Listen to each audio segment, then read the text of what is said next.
regjimit komunist. Shpatet në kërkimit tjetër person për vrasjen e biznesmenit Malle në Elbasan, 35 vjeçari dyshohet se mund të jetë porositës i krimit. Spektakli i talenteve hyn në fazë të re. Sot në mbrëmje gjysmëfinalja e parë në ekranin e Vision Plus, gara mes konkurrentëve bëhet më e fortë.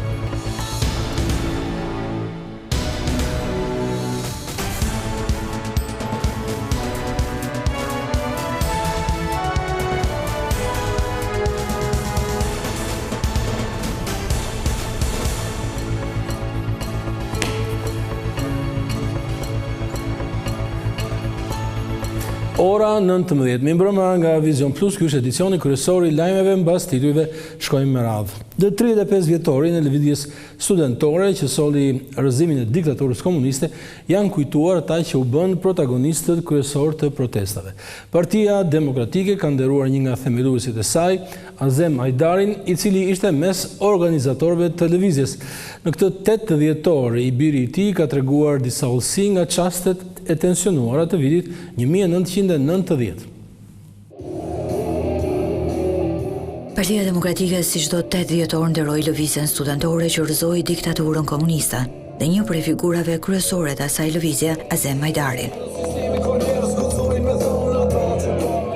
Kryetari i Partisë Demokratike Sali Berisha, dy djemt të Azem Hajdarit, student të lëvizjes së dhjetorit, u përkullën para monumentit të liderit të studentëve në shenjë respekti ndaj një lëvizje që ndau epokat në Shqipëri dhe i dha fund shtypjes së izolimit të shqiptarëve. Djali Azem Hajdarit, i cili mban emrin e tij e ka lindur pak muaj pas vrasjes së babait, deklaroi se Azemi ishte i vendosur të ngrihej kundër komunizmit, pavarësisht se sa të vogla ishin mundësitë përfitore në ato kohë. Azemi ishte me konceptin që frika nuk ndalon as vdekjen dhe as humbjen, por frika mund të ndalojë fitoren dhe frika mund të ndalojë jetën. Djali Azem Hajdarit rrisoi disa prej momenteve më të tensionuara të lëvizjes së studentëve në ato ditë dhjetori të vitit 90 për shpjeguar rolin e babait të tij në vendosjen e pluralizmit në Shqipëri.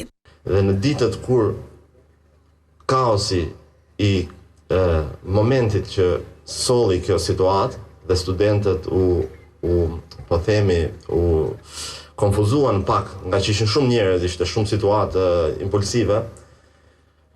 Studentët nuk po dinin nga drejtoheshin te pjesa që ku e dim ne që ti je me ne dhe ti mbron realisht interesat tona, dhe aty babai im hypi një shkallë më lart, u kapte xhupat e shokëve të tij dhe la garant fëmijët e tij, Kirin dhe Rudinën, motrën dhe vllajën tim, duke thënë që unë lë garant fëmijët e mi janë aty, nëse unë ju tradhtoj juve, unë kam tradhtuar fëmijët e mi.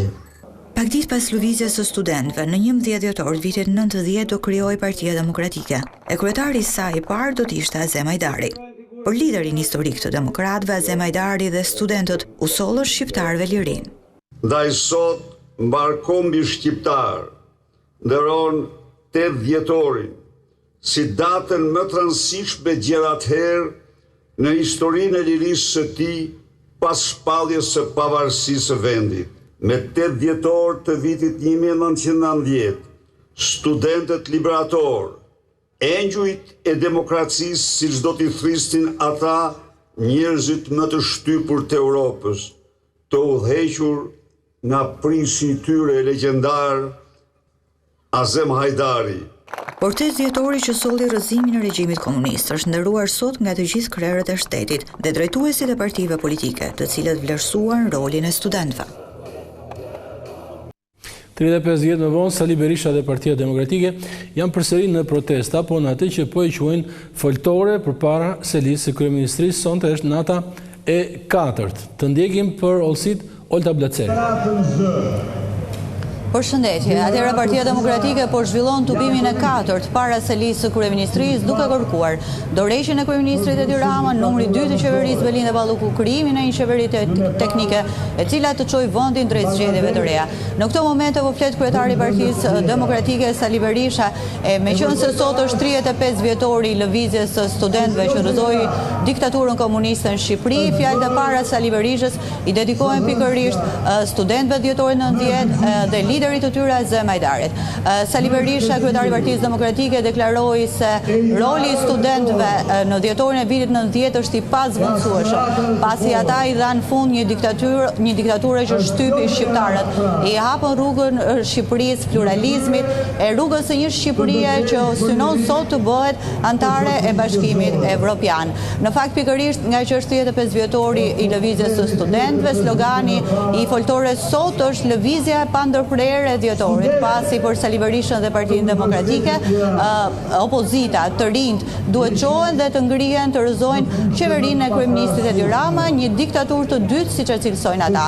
Pjesë e këtij tubimi sot janë edhe dy kritikët e Sali Berishës, Ervin Saliani e Ilir Ali Mehmeti, të cilët një javë më parë nisën një lëvizje për hapjen e Partisë Demokratike e ndryshimin e saj. Drejt për së drejt ishte Olta Blaceri. 19 dhjetor në Bruksel do të mbahet samiti i radhës i Bashkimit Evropian dhe Ballkanit Perëndimor. Ky takim i nivelit lartë, i cili mbahet për të 4 vit të radhës, do të zhvillohet në prag të mbledhjes së Këshillit të fundit Evropian për këtë vit. Mali i Zi dhe Shqipëria shkojnë në këtë samit me afate të përcaktuara për antarësimin në Bashkimin Evropian, përkatësisht vitin 2028 për Malin e Zi dhe 2029 për Shqipërinë, si vendet pararoj që pritet t'i bashkohen Unionit. Takimi i 17 dhjetorit pritet të përqendrohet në gjetjet më të fundit të paketës së zgjerimit të vitit 2025. Gjithashtu, plani i rritjes për Ballkanin Perëndimor prej 6 miliard eurosh do të zërë vend qendror, i konsideruar gjithësisht në Bruksel si një nga mjetet më efektive për afrimin e rajonit me Bashkimin Evropian, si ekonomikisht ashtu edhe në aspektin e reformave.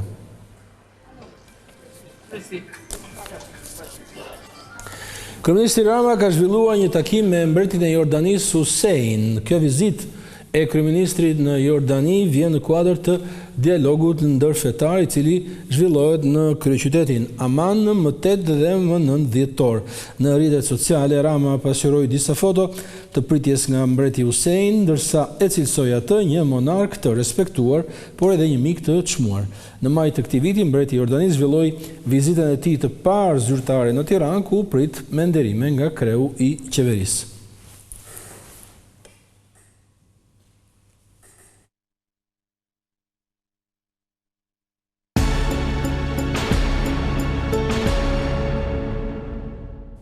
Hetimet për vrasjen e biznesmenit në Elbasan pak ditë më parë kanë nxjerrë në dritë një tjetër emër. Bëhet fjalë për një sipërmarrës, 35 vjeçar, i cili kishte konflikte me viktimën. Ai dyshohet se mund të ketë porositur ekzekutimin dhe më pas të jetë larguar nga Shqipëria.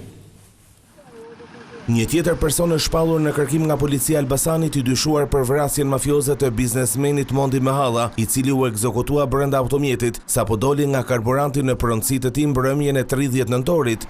Oklid El Oweidi, i njohur me mbiemrin Dalipi, është në kërkim nga blut pasi emri i tij doli në skenë pas dëshmisë së dhënë nga Naldi Gjini. Ky i fundit u tha hetuesve se El Oweidi, së bashku me Armando Kole, Nevzat Spahon dhe Marcelo Aranin, ishin persona që kanë marrë makinën tip Audi, mjet i cili u përdor në vrasjen e Mehallës. Ende nuk dihet se cila është lidhja që hetuesit kanë dyshime për 35 vjeçarin në lidhje me vrasjen, por burime bëjmë në dije se ai ka patur një konflikt me viktimën disa ditë përpara ngjarjes. Edhe pse janë bërë kontrolle, Oklid El Oweidi nuk është gjendur dot dhe policia ka dyshime se është larguar jashtë Shqipërisë në mënyrë ilegale. Në kërkim vijojnë të mbeten gjithashtu Marcelo Arani dhe Armando Kola. Edhe me Aranin burime shprehen se viktima ka patur përplasje të ashpër përpara atentatit. Nevzat Spahun, një nga 3 personat arrestuar, është një pikë e fortë për grupin hetimor, por ky i fundit nuk ka pranuar që të flasë. Ka dyshimet e forta se ky i fundit të jetë qitësi, por ende e paprovuar nga policia. Kanë qenë kamerat e sigurisë që kanë filmuar makinën tip BMW, e cila ka lëvizur në fshatin Merak sapo është djegur mjeti tip Audi, që u përdor në krim. Ndaj policia ka dyshime se ai mund të jetë personi që ka qelluar me armë ose ka ndihmuar autorit për t'u larguar. Ndërkohë të arrestuar për këtë krim janë dhe Gino Ago, ortak i Mondi Mehallës, si dhe roja e karburantit Kujtim Pisha. Në Vlorë, sot paradite një 53 vjeçar është goditur me thik pas një konflikti banal. I plagosuri është dërguar në spital i shoqëruar nga policia, ndërkohë si autori i ngjarjes është identifikuar një 36 vjeçar. 53 vjeçari është në kirurgji në gjendje stabël jashtë rrezikut për jetën. Ndërkohë 36 vjeçari është arrestuar dhe dërguar në komisariatin e policisë së Vlorës për të marrë në pyetje. Konflikti mes dy personave dyshohet të ketë ndodhur për motive banale.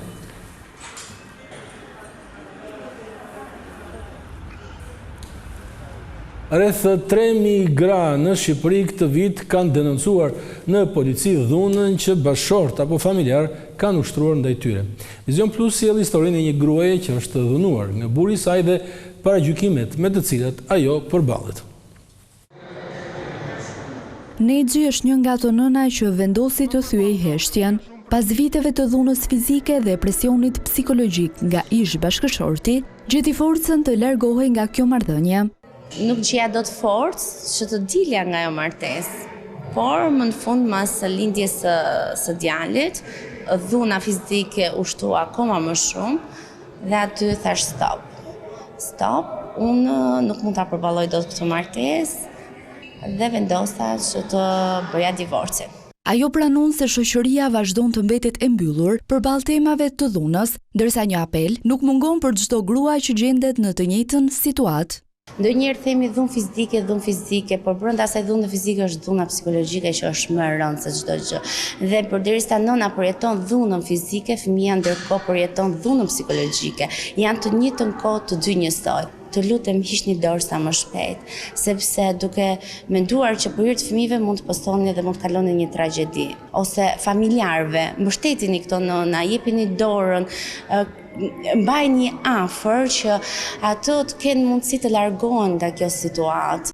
2.881 gra kanë raportuar dhunë dhe 3.650 telefonata janë drejtuar drejt linjës së Këshillimit për gra dhe vajza. Këto numra përkthehen në histori të jetuara, gra që kërkojnë ndihmë dhe një shoqëri që ende ka shumë për të bërë.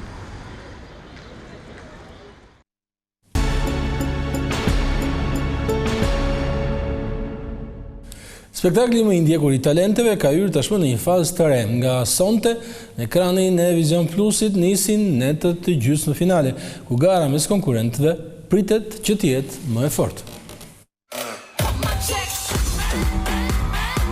Sonte skena Albania's Got Talent ndizet me emocionet e netëve vendimtare, teksa 10 konkurrentët e parë të përzgjedhur nga juria do të ngjiten në gjysmëfinalen e parë për të provuar se meritojnë një vend në finalen e madhe.